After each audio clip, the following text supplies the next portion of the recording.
Hello every dear students, Saraswati Vidyapeeth Sikri की YouTube की online class में आपका हार्दिक स्वागत है। कोविड-19 के चलते आपको ये कई महीने बीत चुके हैं, लेकिन आपकी पढ़ाई वहीं स्थगित हुई पड़ी है, स्टार्ट नहीं हो पा रही है क्योंकि स्कूल्स बंद हैं। और इसी सुविधा के लिए आपके लिए ऑनलाइन क्लासेस प्रारंभ की जा रही हैं सरस्वती विद्यापीठ की तरफ से, जिससे आपको घर बैठे वही शिक्षा मिले जो आप एक क्लास में लेते थे और उससे बेटर मिलेगी। और शायद आशा करता हूँ कि आप अच्छी तरह से पढ़ेंगे, जो भी यहाँ पढ़ाया जाएगा आप उसको घर पर रिपीट करेंगे। अगर आपको कोई प्रॉब्लम हो, कोई दिक्कत हो, तो आप हमें कमेंट में या नीचे कुछ प्रॉब्लम लिख के हमें शेयर कर सकते हैं।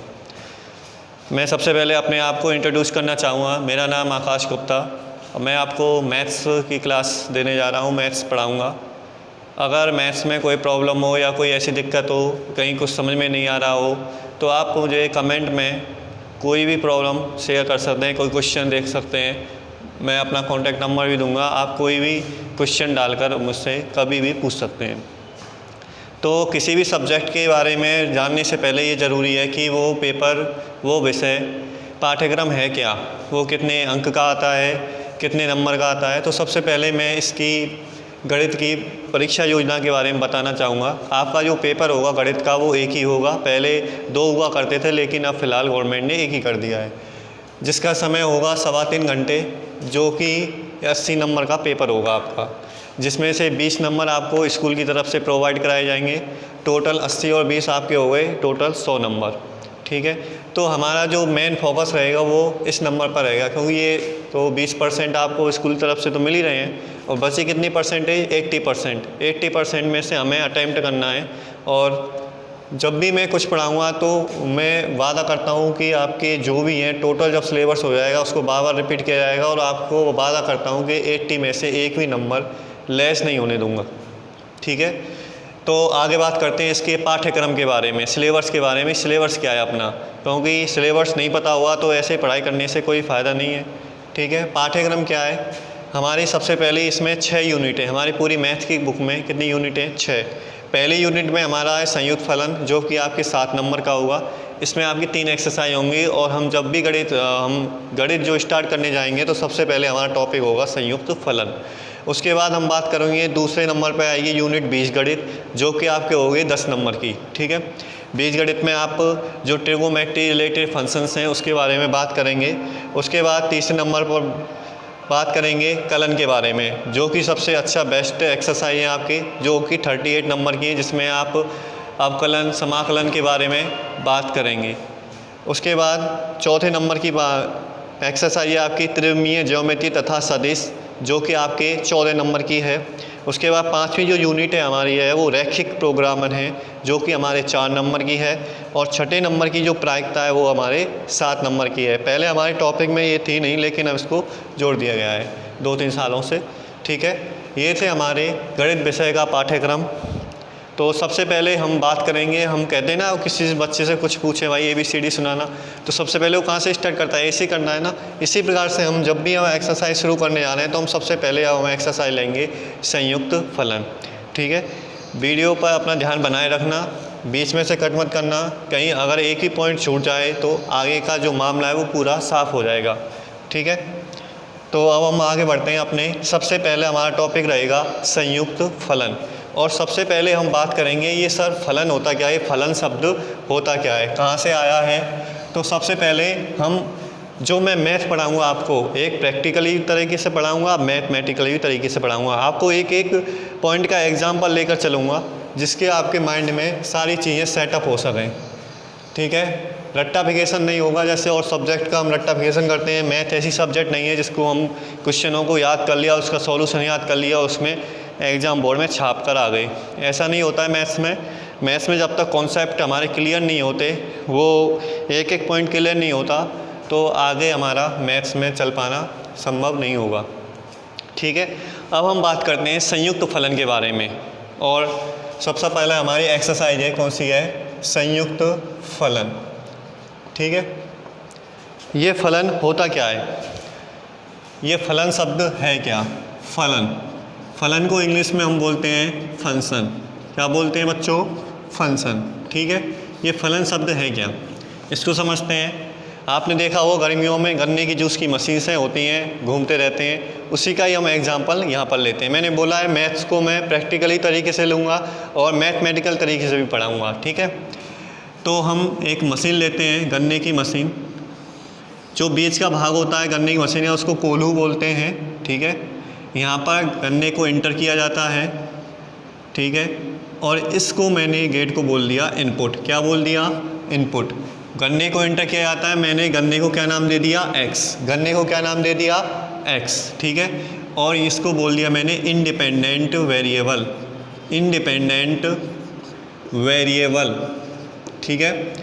इंडिपेंडेंट वेरिएबल का हिंदी अर्थ होता है स्वतंत्र चर। मतलब जो भी मान होंगे, जो भी यहाँ से वैल्यू डाली जाएंगी वो कैसी होंगी? स्वतंत्र होंगी। वो ये वैल्यू किसी दूसरी वैल्यू पर निर्भर नहीं होगी, ठीक है। अब यहाँ पर जैसे गन्ने को इंटर करेंगे, इस मशीन को मैंने नाम दे दिया एफ। क्या करेगी ये? कोल्हू काम करेगी, फंक्शन। फंक्शन का हिंदी अर्थ क्या होता है? कार्य, ठीक है। ये फंक्शन क्या करेगी? काम करेगी। मैंने इसको गन्ने को इंटर किया इसमें, तो फंक्शन मशीन काम करना शुरू करेगी। उसमें क्या निकलेगा? जूस, रस निकलेगा। इसलिए इसमें दूसरा पोर्शन होता है, ठीक है। इस पोर्शन को मैंने नाम दे दिया आउटपुट। क्या नाम दे दिया बच्चों? आउटपुट, ठीक है। और अब इसमें से क्या निकलेगा? जूस निकलेगा। थोड़ी सी मैं डिज़ाइन कर देता हूँ, गिलास बना देता हूँ, जिससे ये आ गया जूस इसमें, ठीक है। इसको मैंने नाम दे दिया डिपेंडेंट वेरिएबल। क्या नाम दे दिया?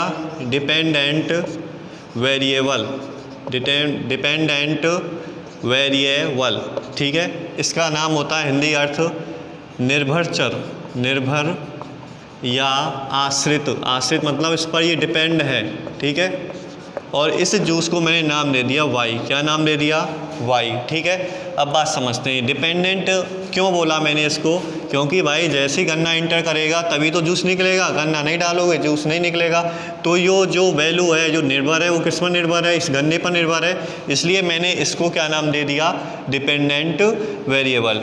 बात समझ में आ रही है? ठीक है। गन्ना डाला, गन्ने ने, मशीन ने अपना काम शुरू किया, फंक्शन ने, कोल्हू ने, और यहाँ से हमें क्या मिल गया? जूस मिल गया।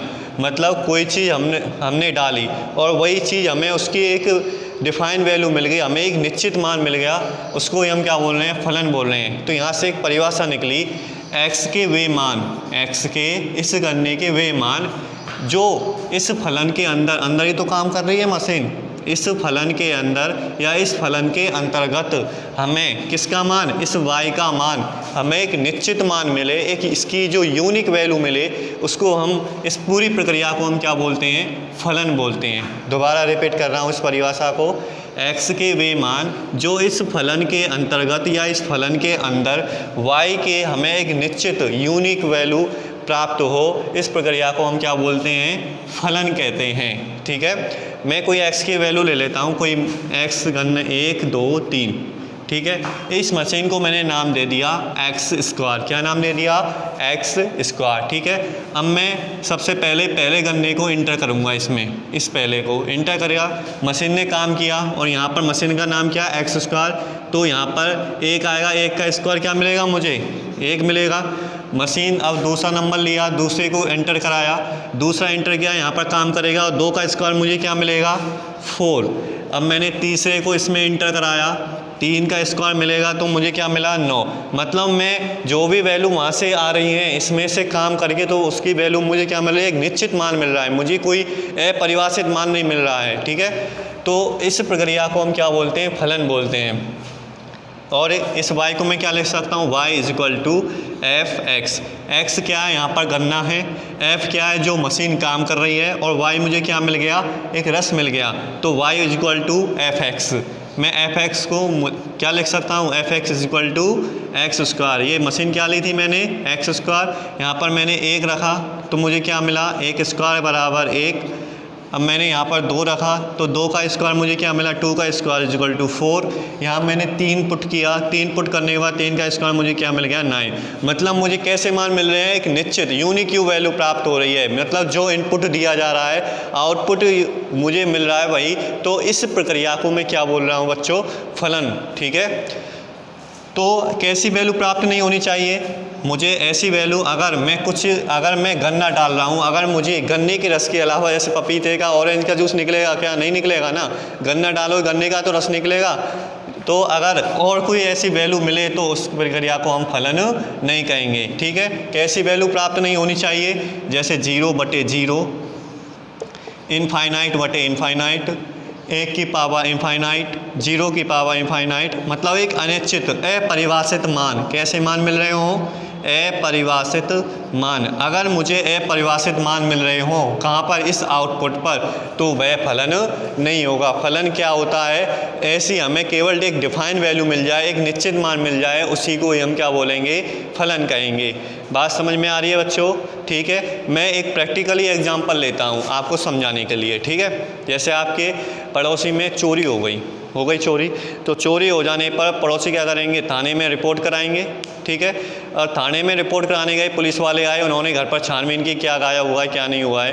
तो 2 दिन बाद थाने से फ़ोन आता है पड़ोसियों को कि सर आपका जो चोर हैं, चोरी करके ले गए थे, वो चोर पकड़े गए हैं और आपका जो माल चोरी हुआ था वो भी बरामद हमने कर लिया है। ठीक है, पड़ोसी वहाँ थाने जाते हैं और उन्होंने देखा कि चोर तो पकड़ लिए गए चोर, ठीक है, लेकिन जो माल था वो माल उनका नहीं था। ठीक है, माल क्या चोरी हुआ था? सोना, लेकिन वो कुछ और दूसरा उठा कर ले आए। बात समझ में आ रही है? ठीक है, अगर चोरी किया हुआ माल वही मिल जाता जो चोरों ने वहाँ से चोरी किया था तो पुलिस ने अपनी कार्रवाई की। ठीक है, अगर पुलिस ने कार्रवाई की तो वहाँ पर पुलिस किसका काम करेगी? फलन का काम करेगी। मतलब सही काम किया है तो पुलिस की कार्रवाई क्या कहलाएगी? फलन। ठीक है, लेकिन वो माल उनका पड़ोसियों का मिला ही नहीं, तो क्या वो फलन कहलाएगा? नहीं कहलाएगा। मतलब फलन होता क्या है कि इनपुट जो दिया जा रहा है उसका ही हमें आउटपुट मिल जाए, एक निश्चित मान मिल जाए, वही हमारा क्या कहलाता है? फलन कहलाता है। ठीक है, फलन को हम एक दूसरे तरीके से और समझते हैं, संबंध की सहायता से। ठीक है, कि संबंध की सहायता से फलन को कैसे परिभाषित किया जा सकता है। आगे बढ़ते हैं, अपना ध्यान बनाए रखें। ठीक है, वीडियो को आगे नहीं बढ़ाएं कि कई बच्चे क्या कर देते हैं, बोरिंग हो जाते हैं और आगे बढ़ा देते हैं। बोरिंग नहीं होना है।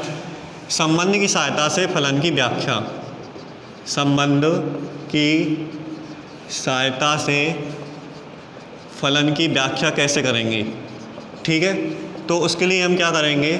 संबंध, जैसे आप जानते हैं 2 भाई हैं, 2 लोग हैं, आपस में भाई भाई के संबंध होते हैं, मौसे के संबंध, फूफा के संबंध, ऐसी हमारे पास यहाँ वैल्यू होती हैं, मान होते हैं जिनके आपस में क्या होते हैं? संबंध होते हैं। ठीक है, जैसे 2 लड़के हैं, एक रमेश है और एक है कल्पेश। ये दोनों क्या है आपस में? संबंध क्या है इनका? भाई का संबंध है। इनका किसका संबंध है? भाई का संबंध। ठीक है, और इसी प्रकार से हमारे जो फलन में होते हैं उनमें कुछ वैल्यू होती हैं जिनमें आपस में संबंध होते हैं। तो आगे बढ़ते हैं, संबंध होता क्या है? संबंध की परिभाषा से हम देखेंगे कि एक संबंध समुच्चय ए से समुच्चय बी तक फलन कहलाता है। एक संबंध समुच्चय ए से समुच्चय बी तक फलन कहलाता है। ये मतलब कहना क्या चाह रहा है कि इस संबंध को क्या बोल रहा है? फलन बोल रहा है। ठीक है, संबंध को क्या बोल रहा है? फलन बोल रहा है। ठीक है, लेकिन इसके लिए एक शर्त होगी, लेकिन कब? जब समुच्चय ए के अवयव की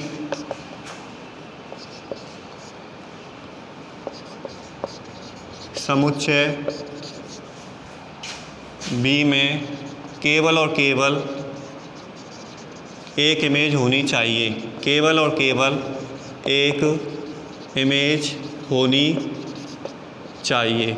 ठीक है, इसको समझते हैं कहना क्या चाह रहा है। जब समुच्चय, एक संबंध समुच्चय ए से समुच्चय बी तक फलन कहलाता है, जब समुच्चय ए के अवयव की समुच्चय बी में केवल और केवल एक इमेज होनी चाहिए। सबसे पहले बात करते हैं, 2 शब्द नए नए आ रहे हैं, एक तो समुच्चय आ रहा है और एक आ रहा है अवयव। उसके बाद हम संबंध की बात करेंगे। इस समुच्चय और अवयव को आपने क्लास 11 में फर्स्ट एक्सरसाइज में पढ़ा होगा। ठीक है, समुच्चय होता क्या है? समुच्चय होता है किसी कई सारी चीज़ों को एक जगह रख देना, किसी चीज़ों का ढेर, किसी वस्तुओं का ढेर, ठीक है। लेकिन वो कैसा होना चाहिए, एक सेट होना चाहिए। जैसे आपके घर वाले हैं, आप कोई सामान लाए, आपके घर वाले बोलते हैं भाई इन चीज़ों को आप सेट करके रख दो घर पर, ठीक है। आप बहुत सारी चीज़ें लाए और उनको आपने सेट करके रख दिया, तो सेट क्या कहलाता है, समुच्चय, ठीक है। जैसे समुच्चय होता क्या है, वस्तु के सुपरिभाषित संग्रह को हम क्या बोलते हैं, समुच्चय बोलते हैं। वस्तु के सुपरिभाषित संग्रह को, वस्तु के सुपरिभाषित संग्रह क्या कहलाता है, समुच्चय कहलाया जाता है, ठीक है। ये सुपरिभाषित होता क्या है, सुपरिभाषित का मतलब होता है सुनिश्चित और सुस्पष्ट, सुनिश्चित और सुस्पष्ट, ठीक है। निश्चित मतलब वो चीज़ें कैसी होनी चाहिए, निश्चित होनी चाहिए, और वो चीज़ें कैसी होनी चाहिए, सुस्पष्ट होनी चाहिए। सुनिश्चित का मतलब ये होता है कि आपने अपनी क्लास में कई दोस्तों से पूछा भाई ये बता कि 10 सबसे खतरनाक जानवरों के नाम बता, तो सारे जो आपके दोस्त हैं कोई कुछ बताएगा, कोई कुछ बताएगा, क्या उनका आंसर सेम रहेगा, नहीं रहेगा। लेकिन अगर उनसे ये पूछ लिया जाए भाई ये बता कि 10 से कम प्राकृतिक संख्याएं कौन कौन सी होंगी, 10 से कम प्राकृतिक संख्याएं कौन कौन सी होंगी, तो उनका सबका जवाब क्या रहेगा, 1 2 3 4 5 6 7 8 9। किसी भी पूरी क्लास में किसी भी स्टूडेंट से पूछेंगे सबका एक ही जवाब रहेगा। लेकिन हम दूसरा क्वेश्चन पूछेंगे, हाँ भाई तेरे ये बता 5 फेमस एक्टर के नाम बता, तो कोई कुछ बताएगा, कोई कुछ बताएगा। लेकिन अगर सभी से यही पूछ लिया है किसी से ही बंदे से कि 10 से कम प्राकृतिक संख्या बताएं, तो सबका आंसर कैसा रहेगा, सेम रहेगा। तो यहाँ पर एक पॉइंट निकल के आया कि सुनिश्चित। दूसरा होता है सुस्पष्ट, ठीक है। आपके जो टीचर हैं अटेंडेंस लेते हैं क्लास में, ठीक है। अगर उन्होंने बंदे का नाम बोला, जैसे कोई बंदा नाम लिया रमेश, और रमेश नाम की लड़की है क्लास में 2, ठीक है, तो दोनों ही खड़े हो जाएंगे, ठीक है, क्योंकि दोनों का नाम क्या है, सेम है, स्पष्ट नहीं है। लेकिन टीचर क्या करते हैं, इसको बोल लिख देगा फर्स्ट और रमेश इसको क्या लिख देगा, सेकंड, दोनों वाला अलग हो गए। तो समुच्चय होता क्या है, वस्तुओं को एक जगह इकट्ठा रख देना, ठीक है। लेकिन वो कैसी होनी चाहिए, उसका ढेर कैसा होना चाहिए, एक सुनिश्चित होना चाहिए और सुस्पष्ट होना चाहिए, ठीक है। उसी को हम क्या बोलते हैं, समुच्चय कहते हैं। समुच्चय जैसे लिखते कैसे, कैसे प्रदर्शित करते हैं, जैसे मैंने बोला अंग्रेजी वर्णमाला के स्वरों का संग्रह, अंग्रेजी वर्णमाला के स्वरों का संग्रह, ठीक है। तो क्या होंगे, ए ई आई ओ यू, ठीक है। तो इनको कैसे लिखेंगे, इसमें मंझला कोष्ठक लेते हैं, इनको बीच में कॉमा लगा देंगे, ए ई आई कॉमा यू, ठीक है। एक समुच्चय जो होता है ये उसको लिखते हैं अंग्रेजी वर्णमाला के बड़े अक्षर से निरूपित करते हैं। ये भी नहीं, ज़रूरी नहीं है कि आप ए लो जेड हो, एक से ले तक जेड तक आप कोई सी भी वर्ड को लिख सकते हैं। जैसे मैंने इसको डोनेट कर दिया ऐसे, ये पूरा क्या कहलाएगा, समुच्चय, क्या कहलाएगा, समुच्चय। और जो मैंने इसमें मंझला कोष्ठक में जो बंद किए हैं ये समुच्चय क्या कहलाएंगे, समुच्चय के अवयव, क्या कहलाएंगे, ये समुच्चय के अवयव। कहने का मतलब ये है, ये घर, ये कौन है, ए इस घर का पूरे का मुखिया है, और ये ए ई आई ओ क्या है, इस घर में रहने वाले मेंबर, ठीक है। तो ये पूरा मुखिया क्या कहलाएगा, समुच्चय, और इस घर में जितने भी मेंबर हैं ये इसके क्या कहलाएंगे, समुच्चय के अवयव, ठीक है। अब आप बात करते हैं, दोबारा अपने पॉइंट पर आते हैं, फलन के बारे में।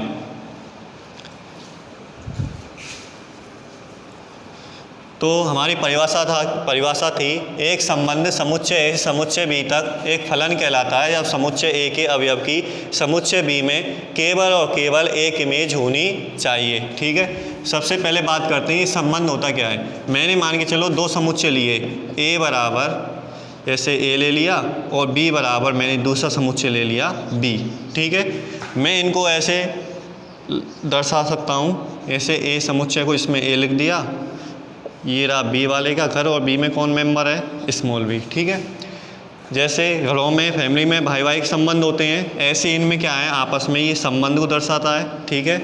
और इसी संबंध को, ये क्या है, संबंध को दर्शा रहा है ए से बी में, ठीक है। इस संबंध को जो रिलेशन है, संबंध को किससे दर्शा रहे हैं हम, आर से, ठीक है। इस संबंध को हम क्या बोलते हैं, फलन। इस संबंध को हम क्या बोलते हैं, फलन, ठीक है। जब दो समुच्चय में जो अवयव होते हैं आपस में जब संबंध को दर्शा रहे हैं, उसी संबंध को हम क्या बोलते हैं, फलन, ठीक है। अब बात करते हैं इस संबंधों को दर्शाएंगे कैसे, कैसे डोनेट करेंगे। इसको एक लिखने का तरीका होता है f such that a to b. ठीक है, एफ क्या है, फलन है, ए क्या है, समुच्चय ए, और बी क्या है, समुच्चय बी। ठीक है, ये दो बिंदु का मतलब होता है सच डैट, जैसे कि। इस दो बिंदु का मतलब क्या अर्थ होता है, जैसे कि। ठीक है, और इस तीर के निशान को क्या बोलते हैं, टू। किससे रिप्रेजेंट करते हैं, टू से। ठीक है, तो f such that a to b. ठीक है, इन दोनों का मतलब ये है जो फलन है वो संबंध को दर्शा रहा है समुच्चय ए से समुच्चय बी में। ठीक है, लेकिन यहाँ अब देखो, यहाँ पर ये दूसरी परिभाषा बोल रही है जब समुच्चय ए के अवयव, समुच्चय ए ये है, इसका अवयव कौन है, ए, की समुच्चय बी में, समुच्चय बी ये है, में केवल और केवल एक इमेज होनी चाहिए। किसकी इमेज होनी चाहिए, ए की। तो ए की इमेज क्या बन रही है बताओ, बी बन रही है ना। ठीक है, समुच्चय ए के अवयव की समुच्चय बी में केवल और केवल कितनी इमेज होनी चाहिए, केवल एक, और एक ही है, देखो यहाँ पर बी। ठीक है, तो मतलब ए का रिश्तेदार कौन है इसका सामने वाले में, एक ही रिश्तेदार है इसका। ठीक है, इन दोनों का नाम तो होगा ना कोई ना कोई, तो जो बी होगा इस बी को हम क्या बोलेंगे, इस फलन के अंतर्गत ए की इमेज। इस बी को क्या नाम देंगे, इस फलन के अंतर्गत इस समुच्चय ए की इमेज। ठीक है, इस बी को क्या बोलेंगे, ए की इमेज। इमेज को हिंदी में बोलते हैं चित्रण। ठीक है, यहाँ बी ए का क्या कहलाएगा, चित्रण। इस ए को क्या नाम देंगे, जो ये हमारा ए बैठा हुआ है इसका ये उल्टा है भाई। ठीक है, इस ए को क्या बोलेंगे, बी की प्री इमेज। ए को क्या बोलेंगे, बी की प्री इमेज। ठीक है, प्री इमेज को बोलते हैं हिंदी में प्रतिचित्रण, प्रतिचित्रण। ठीक है, यहाँ पर बी को क्या नाम देंगे, ए की इमेज, और ए को क्या नाम देंगे, बी की प्री इमेज। ठीक है, यहाँ तक बात समझ में आई होगी कि संबंध की सहायता से हम फलन को कैसे एक्सप्लेन कर सकते हैं। एक संबंध समुच्चय ए से समुच्चय बी तक फलन कहलाता है। समुच्चय क्या होता है, वस्तुओं का ढेर, लेकिन वो कैसा होना चाहिए, सुनिश्चित और सुस्पष्ट। फलन कहलाता है जब समुच्चय ए के अवयव की, ठीक है, जो समुच्चय सामने अवयव जो मजला कोष्ठक के अंदर बंद होते हैं उनको अवयव बोला जाता है।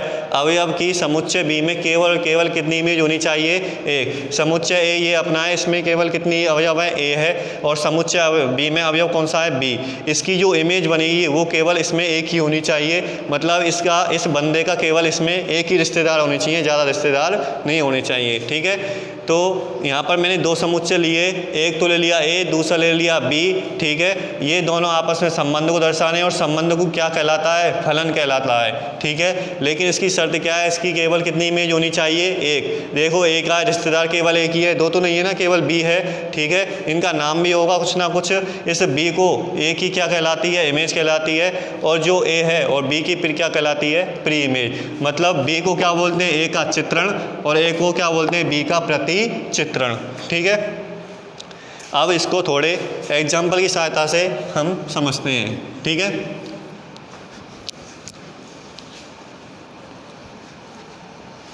तो पहला हम एग्जाम्पल लेते हैं, जैसे कि मैंने पहला एक एग्जाम्पल ले रहा हूँ, दो समुच्चय लिए हैं, माना कि ए और बी। ठीक है, इसमें मैंने अवयव ले लिए एक्स वाई जेड, समुच्चय बी में अवयव ले लिए मैंने 1 2 3 4। ठीक है, तो ये आपस में संबंध को दर्शा रहे हैं, एक्स का 1 से, वाई का 2 से, जेड का 3 से। इस संबंध को, ये संबंध है, और संबंध ही क्या कहलाता है, आर को रिलेशन संबंध, और संबंध क्या कहलाता है, फलन।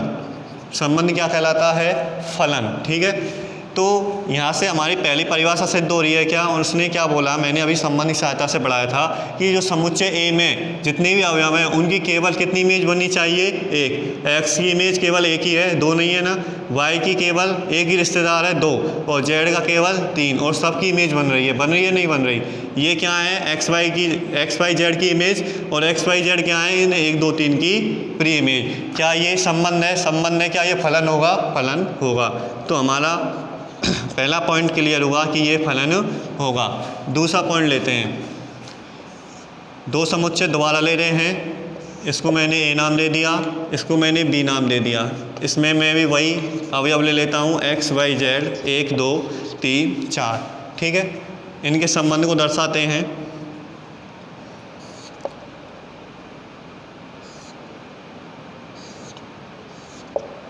अब यहाँ पर देखा जाए कि यहाँ पर जो x हैं, ठीक है, तो x यहाँ पर इसके कितने अब इमेज बन रही हैं, 2 इमेज बन रही हैं। इस समुच्चय ए में x अवयव की कितनी इमेज बन रही है, 2, एक भी बन रही है और 2 भी बन रही है।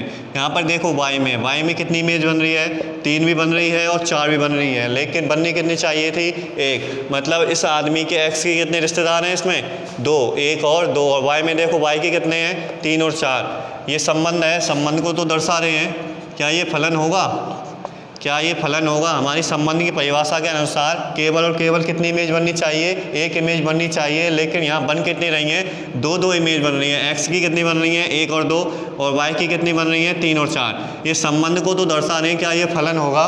फलन नहीं होगा, क्योंकि इमेज कितनी बन रही है इसमें, 2 बन रही हैं। ठीक है, आगे बात करते हैं।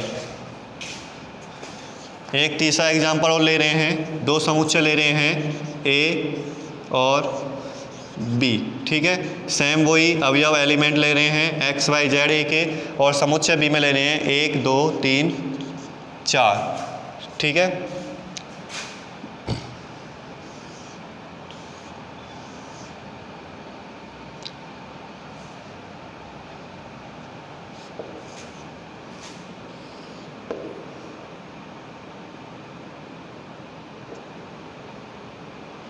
तो यहाँ पर 2 समुच्चय लिए हैं A और B, और यहाँ पर समुच्चय A में जो एलिमेंट हैं वो क्या है, x y z। समुच्चय B में एलिमेंट क्या है, 1 2 3 4।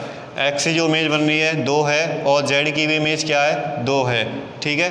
लेकिन यहाँ पर देखो y की कोई इमेज नहीं बन रही है, लेकिन संबंध की परिभाषा के अनुसार जितने भी समुच्चय A में जितने भी अवयव हों उनकी सारी इमेज किस में होनी चाहिए, B में। मतलब एक भी बंदा खाली नहीं होना चाहिए। जितने भी इस घर में लोग रह रहे हैं उन्हीं सबके रिश्तेदार इस घर में होने चाहिए। इनमें छूट जाए कोई मतलब नहीं है, लेकिन इसमें छूट जाए तो वह संबंध को दर्शाएगा लेकिन फलन को नहीं दर्शाएगा। ये संबंध तो होगा लेकिन यह फलन नहीं होगा।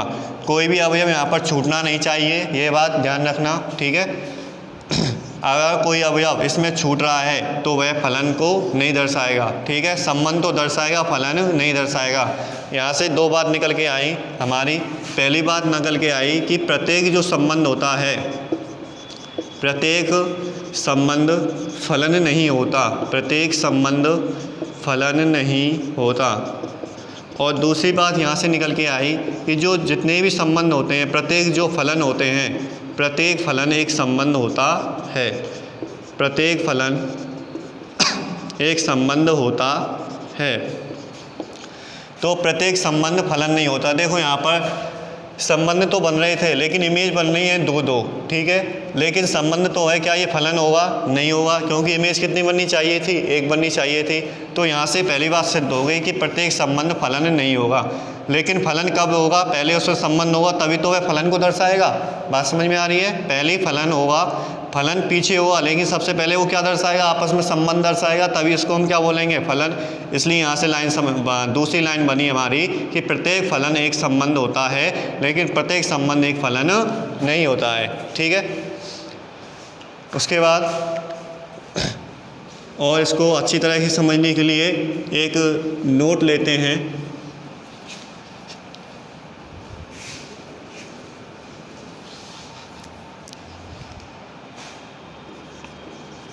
कि समुच्चय A से समुच्चय B में संबंध, समुच्चय A से समुच्चय B में संबंध एक फलन कहलाता है। समुच्चय A से समुच्चय B में संबंध एक फलन कहलाता है, लेकिन कब? जब उस संबंध के पहले सदस्य एक जैसे ना हों। जब उस संबंध के पहले सदस्य एक जैसे ना हों, ठीक है। समुच्चय A में समुच्चय B में संबंध, समुच्चय A से समुच्चय B में संबंध एक फलन कहलाता है, लेकिन कब? जब उस संबंध के पहले सदस्य एक जैसे ना हों।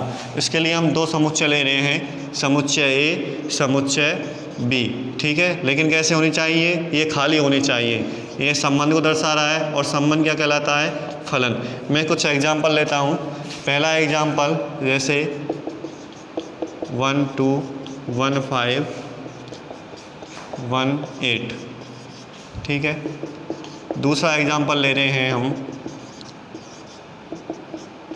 1 3 2 5 3 7। एक तीसरा एग्जाम्पल ले रहे हैं f = r x y u v और y z। तो यहाँ पहले एग्जाम्पल पर गौर फरमाते हैं। यहाँ पर देखो आगे वाले सदस्य 1 1 1, तीनों ही सदस्य आगे वाले कैसे हैं, सेम मिल रहे हैं। लेकिन हमारा पॉइंट क्या बोल रहा है कि समुच्चय ए समुच्चय बी में संबंध तो हैं, दोनों आपस में संबंध दर्शा रहे हैं। देखो संबंध है क्या, नहीं है, फलन कहलाता है, फलन कहलाएगा। लेकिन उस संबंध के पहले सदस्य कैसे ना हो, एक जैसे। यहाँ पर पहला सदस्य देखो 1 है, यहाँ पर भी 1 है और यहाँ पर भी 1 है, तीनों सेम मिल रहे हैं। क्या ये फलन होगा, ये फलन नहीं होगा। संबंध तो होगा, आर तो होगा, लेकिन फलन एफ नहीं होगा। दूसरे को देखते हैं, दूसरा एग्जाम्पल 1 3 2 5 3 7। ये दोनों आपस में संबंध को दर्शा रहे हैं, ठीक है। तो यहाँ पर देखो पहला सदस्य 1, दूसरा 2, तीसरा 3, तीनों सदस्य एक जैसे हैं क्या, नहीं है, क्योंकि तीनों अलग अलग हैं। तो यह संबंध भी है और संबंध के साथ किसको दर्शा रहा है, फलन को भी इसमें दर्शा रहा है। तीसरे एग्जाम्पल की बात करते हैं। यहाँ पर देखो x y u v और y z। यहाँ पर पहला सदस्य x है, दूसरा क्या है u और तीसरा क्या है y। तीनों सारे सदस्य जो पहले वाले क्या एक जैसे हैं, तीनों अलग अलग है। तो ये संबंध भी है और ये क्या है, फलन भी है, ठीक है।